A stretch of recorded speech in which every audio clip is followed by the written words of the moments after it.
নমস্কার। কয়েকদিন আগে আমাদের আইসিইউতে মিস্টার রয় ভর্তি হয়েছিলেন।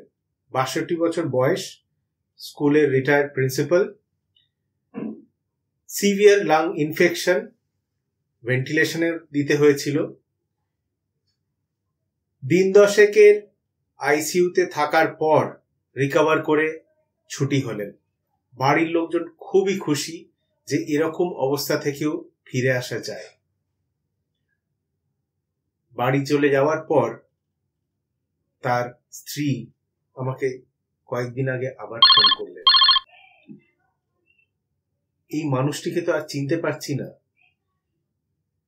উঠে দাঁড়াতে পারছেন না, নিজে নিজে কোনো কাজ করতে দিলে খুব স্লোলি করছেন, কারোর কথা মনে রাখতে পারছেন না, নাম ভুলে যাচ্ছেন, মাঝে মাঝে একান্তে কান্নাকাটিও করছেন, কোনো কারণ বুঝতে পারছি না। মিসেস রয় এবং আরো অনেকেই জানেন না যে আইসিইউতে থাকার যে পেশেন্ট ছুটি হয়ে গেলে তাদের রিকভারি একটাই স্টেপ হচ্ছে, ফার্স্ট ব্যাটল হচ্ছে আইসিইউ থেকে রিলিজ, কিন্তু তার মেজর ব্যাটলটা হচ্ছে তার রিকভারি। সেই রিকভারি যেটা বাড়িতে হবে। আসুন আজকে আমরা আলোচনা করি এমন একটা বিষয় যেটা নিয়ে খুব কম আলোচনা হয়েছে। আইসিইউতে যাদের ভর্তি হতে হয় তাদের রিকভারি বাড়িতে গিয়ে এত স্লো কেন, এত রকম তাদের অসুবিধে কেন হয়।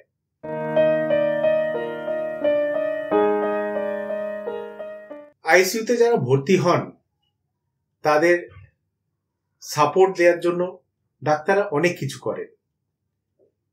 ভেন্টিলেশনে দেয়া, ব্লাড প্রেশার বা হার্টের ফাংশন মেনটেন করার জন্য ওষুধপত্র, নিউট্রিশন আর্টিফিশিয়াল এবং আরো অনেক কিছু, যার এফেক্ট আমরা পরে বুঝতে পারি। এই যে সাপোর্ট সিস্টেম, এর দরুন আমাদের শরীরটা একটা খুব স্ট্রেসের মধ্যে দিয়ে যায়, শুধু শরীর নয়, মনও, যেটার জন্য আমাদের বিভিন্ন রকম প্রবলেম থাকে। যেরকম একটা সিভিয়ার মাসেল ওয়েস্টিং হয়, আমাদের নার্ভের ফাংশন কমে যায়, আমরা ডেলিরিয়াস হয়ে যাই, আর ঘুমের তো কথাই নেই, কারণ আইসিইউর মধ্যে বেশিরভাগ মানুষই ঠিকঠাক ঘুমোতে পারেন না। এই মানুষগুলো একটা ট্রমার মধ্যে দিয়ে যায় যারা আইসিইউতে থাকছেন। এই পুরো এফেক্টটাকে আমরা বলি পোস্ট ইন্টেন্সিভ কেয়ার সিনড্রোম বা PICS, যেখানে আমাদের ব্রেন, আমাদের মাসেল, আমাদের ইমোশন, ইভেন আমার কগনিটিভ ফাংশন সবকিছুই এফেক্টেড হয়।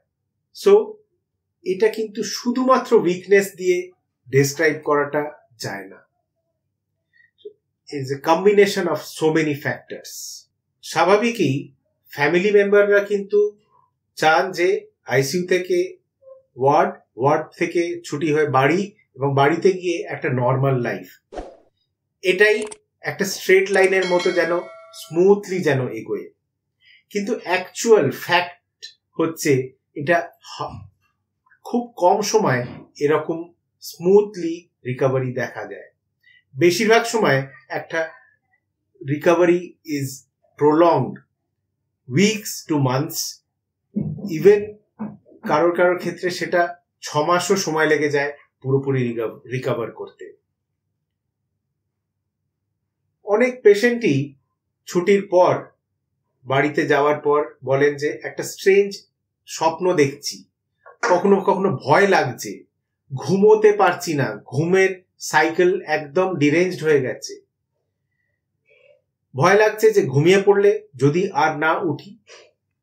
অনেক সময় একটা হ্যালুসিনেশনও অনেকে প্রেজেন্ট করেন যে আইসিইউর মতো কেউ একজন নার্স বা পাশে এসে কেউ ইনজেকশন দিচ্ছে বা ব্লাড টানছে, এরকম অনেক রকম ভয় আমাদের পেশেন্টরা এসে কমপ্লেন করেন। এটাকে কিন্তু ইগনোর করার মতো নয়, তার কারণ হচ্ছে এটা হচ্ছে পোস্ট ট্রমাটিক স্ট্রেস ডিসঅর্ডার। এই আইসিইউটা একটা ট্রমাটিক এক্সপিরিয়েন্স। যদিও শারীরিকভাবে উন্নতি হয়, কিন্তু মেন্টালি কিন্তু প্রচন্ড ট্রমার মধ্যে দিয়ে এই পেশেন্টরা যায়। তাহলে কি করা যেতে পারে?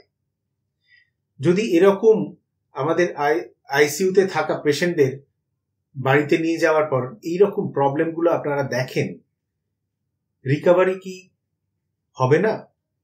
একদমই না সেরকম।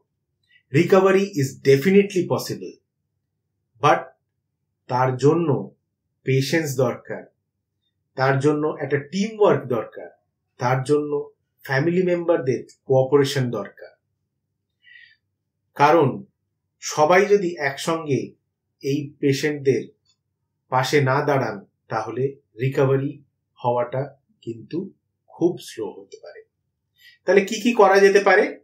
ফার্স্ট অ্যান্ড ফরমোস্ট, ওষুধের সঙ্গে সঙ্গেও কিন্তু ফিজিক্যাল রিকভারি বা রিহ্যাব, ফিজিওথেরাপি এটা প্রচন্ড দরকার। মাসেল ওয়েস্টিং হয়েছে, সেখানে মাসেল উইকনেস থাকছে, কারোর ক্ষেত্রে নিউরোলজিক্যাল উইকনেসও থাকছে, সেইখান থেকে রিকভারি করতে গেলে ফিজিওথেরাপি অত্যন্ত দরকার। সেকেন্ড যেটা দরকার সেটা হচ্ছে নিউট্রিশন, কারণ এই ক্যালোরি ডেফিসিট হওয়াটা খুব কমন। মানে আমাদের শরীরে যতটা আমরা খাচ্ছি তার যে ক্যালোরি রিকোয়ারমেন্ট সেটা এই পোস্ট এই রিকভারি ফেজে তখন কিন্তু আমাদের রিকোয়ারমেন্টটা অনেকটা বেড়ে যায়। সেই জন্য আমাদের ক্যালোরি ডেফিসিট যাতে মেকআপ হয় তার জন্য নিউট্রিশনালি খুব প্রপার ডায়েট সেটা দেয়াটা খুব দরকার। ঘুমের খুব অসুবিধে হয়, সেই জন্যে ঘুমটা যাতে নিশ্চিন্তে করতে পারেন সেই জন্য সেই রকম একটা এনভায়রনমেন্ট ক্রিয়েট করা। বাড়িতে গিয়ে যাওয়ার পর যেন ঘুমানোর আগে স্ক্রিন টাইম যেন একদম কম থাকে, কারণ যত বেশি স্ক্রিন টাইম হয় তত বেশি ঘুমেরও ব্যাঘাত এবং তত বেশি সাইকোলজিক্যাল স্ট্রেসও বাড়ে। মেন্টাল সাপোর্ট খুব দরকার, তার জন্য ফ্যামিলি মেম্বার্সদের একটা কোঅপারেশন দরকার। তারা যেন এমন না বলেন যে তুমি তো ঠিক হয়ে আছো, তোমার এরকম কেন হচ্ছে। বুঝতে হবে যে এই পেশেন্টটি কিন্তু খুব একটা রাফ প্যাচ দিয়ে যাচ্ছে। কারোর ক্ষেত্রে সাইকোলজিস্টের পরামর্শ বা সাইকিয়াট্রিস্ট দেখানো এটাও কিন্তু দরকার হতে পারে। আর ফাইনালি একটা ফ্যামিলি, একটা টিম যেন সবসময় এই পেশেন্টদের পাশে দাঁড়ায়। এই 5টি যদি আমরা পয়েন্ট ঠিক মতো করতে পারি তাহলে ডেফিনেটলি আমরা এনাদের এনহ্যান্সড রিকভারি দেখতে পাবো। যে রিকভারিটা মাসের পর মাস লাগতে পারে সেটা আমরা কয়েক দিনের মধ্যেই বা কয়েক সপ্তাহের মধ্যেই আমরা দেখতে পাবো। Normal life style, normal work, এইগুলোতে আমরা তাড়াতাড়ি এনাদেরকে নিয়ে যেতে পারবো যাতে ওনারা ইন্ডিপেন্ডেন্টলি নিজেদের লাইফ লিড করতে পারে। আমার দীর্ঘ ক্লিনিক্যাল প্র্যাকটিসে এরকম বহু পেশেন্ট পেয়েছি যাদের রিকভারি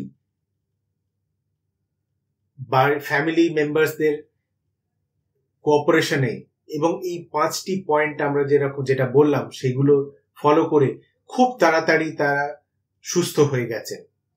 আবার এটাও দেখেছি যে যদি আমরা এই ব্যাপারে ওয়াকিবহাল না হই তার জন্য কতটা ক্ষতি এই পেশেন্টরা হতে পারে। আসুন আমরা এই পেশেন্টদের পাশে থাকি উইথ পেশেন্স, উইথ সাপোর্ট আর একটা বিশ্বাস যে এই পেশেন্টরা সুস্থ হবে। তাকে বেশি পুশ করার দরকার নেই, বাট তাদের সাপোর্ট দরকার।